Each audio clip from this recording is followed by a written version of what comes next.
Hey YouTube, this is Gracie and welcome back to Card-tober, a series in which I show you how to make a Disney bounding Halloween card every day in the month of October. This is my very last video for Card-tober and I thought I would show you guys how to create some last minute DIY Halloween decorations. Maybe you're having a last minute Halloween party, or you thought you'd have more time on your hands but just didn't have enough to create bigger and better decorations. So these are some cute little potions that you could put up on your table for a place setting, or actually end up filling these things up with some like alcohol or some sort of soda beverages, some like larger version of bottles, of course. But anyway, I just did these to put on my shelf to have some Halloween decorations. So I thought I would show you guys how I created this and some of the products that I used. I ended up using a bunch of scrapbooking products, so I thought I would show you what I used. So to start off, let me go over the potions themselves. So I have Mermaid Tears, which is this one right here. I hope you guys can see that. There you go. So I've just bought some bottles from Michael's local craft store, and I've hung some little plastic square, I don't know what these are, they're just embellishments that I found, tied them off with some actual thread, and then I also put on a little tag that says Mermaid Tears and used washi tape to attach that. The writing I did by hand, and I used white paint, a white paint pen, and then I went over it with some regular blue pen. And then I filled it up with some water and put some glass beads inside just to make it look more like Mermaid Tears, just my impression of what Mermaid Tears might look like. I have here my Frog's Breath from Concentrate. This is actually from Michael's Halloween decorations section. I hope you guys can see that. There you go.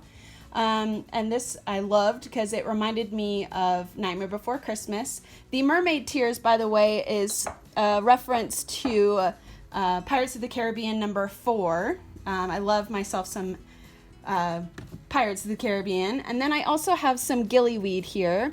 And this I used, again, just a bottle from Michael's. I did some water and oil inside with a fake plant. I just kind of cut off a bunch of these like leaf things, these little grass things, and then I just did the tag by hand. Once again, I used some die cuts to stencil out the G and the W, and then the rest I just threw in some brads and distressed the edges. And then let me go ahead and show you the next one. This one here is what I consider to be octopus ink. I tried to do like a little concoction with some water and some little bit of oil and some ink, but it just kind of muddled together, but that's all right. That's what octopus ink is. It's just kind of like black and gross. And then I did a white paint pen with some Nuvo dripping off of the little, what do they call those? Rosettes. And then I did some ribbon around it to tie it off on the top. And this is inspired by Once Upon a Time, the ABC TV show that kind of has like all of the Disney characters reinterpreted. And then I have, last but not least, some unicorn blood. And this is inspired by Harry Potter again, from the first movie where Voldemort drinks the unicorn blood to stay alive. And I just used some glitter paint in there, and that's just silver glitter paint in there. And again, I used some washi tape, die cut to cut out the label, and then hand wrote everything. Did a little button here with some string through it. Very simple, very easy. So let me show you some of the products that I actually used. So for the die cuts that I used to get the banners, or the labels rather, I used these ones here. So Spellbinders Nestabilities in labels 8, and then Spellbinders Nestabilities in, oh, it's all covered up. Let me get this open here.